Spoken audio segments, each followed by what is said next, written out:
আপনার হাত তুলে ওয়াদা করেন যে ভোট দেবেন। আমরা স্বৈরাচারকে হটিয়ে এই দেশে।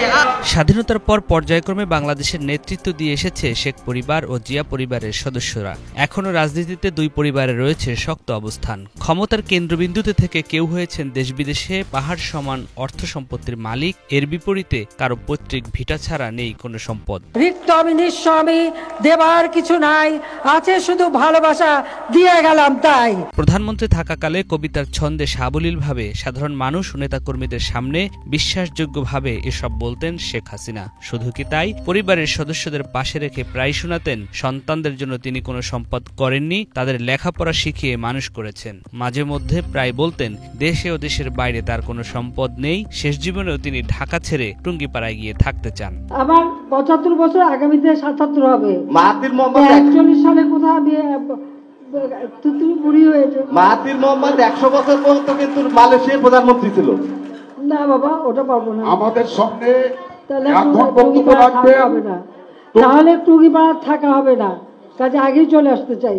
সত্যিকার অর্থে শেখ হাসিনা 1981 সালে যখন দেশে ফিরে আসেন তখন একরকম শূন্য হাতেই ফিরে এসেছিলেন। কিন্তু ছাত্র জনতার গণ অভ্যুত্থানে 5 আগস্ট দেশ ছেড়ে ভারতে পালিয়ে যাওয়ার পর সামনে আসতে থাকে হতবাক করার মতো তথ্য।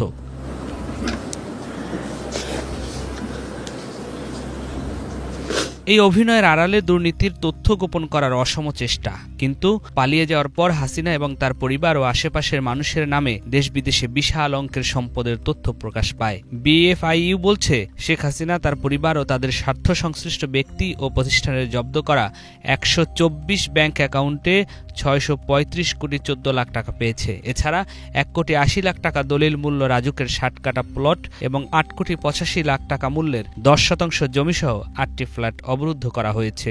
যুক্তরাষ্ট্র, যুক্তরাজ্য, সিঙ্গাপুর, হংকং এবং কেম্যান দ্বীপপুঞ্জে সম্পদের সন্ধান পাওয়া গেছে। শুধু কি তাই, শেখ হাসিনা ও তার বোন শেখ রেহানা ও তাদের সন্তানদের নামে এবং তাদের স্বার্থ সংশ্লিষ্ট প্রতিষ্ঠানের নামে মালয়েশিয়ার একটি ব্যাংক অ্যাকাউন্টে রাশিয়ান স্ন্যাশ ফান্ড এর অস্তিত্ব পাওয়া গেছে। সুদাসদন সহ 8 কোটি 85 লাখ টাকার বাড়ি ও জমি ক্রয় করা হয়েছে। গাজীপুরে একের পর এক রিসোর্ট ও বাগানবাড়ির সন্ধান মিলেছে শেখ হাসিনার ছোট বোন শেখ রেহানা ও তার পরিবারের সদস্যদের। যুক্তরাজ্যে রেহানা কন্যা টিউলিপের বিরুদ্ধে অনৈতিক সুবিধা নেওয়ার অভিযোগ উঠেছে। দেশের মানুষের অর্থ আত্মসাৎ করে গত 15 বছরে এসব করেছেন শেখ পরিবারের লোকজন।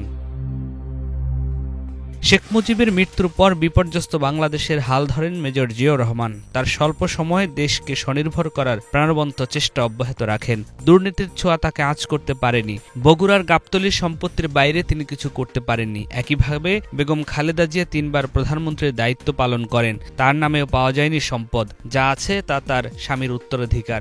গুলশানের বাসা ফিরোজা। ঢাকায় বেগম খালেদা জিয়া যে বাসায় থাকছেন সেটিও দলের এক নেতার। সাবেক প্রধানমন্ত্রী বেগম খালেদা জিয়ার সন্তান তারেক রহমানের নামেও নেই কোনো সম্পত্তি। বাংলাদেশের বাইরে দেশনেত্রী খালেদা জিয়ার কোনো ঠিকানা নেই।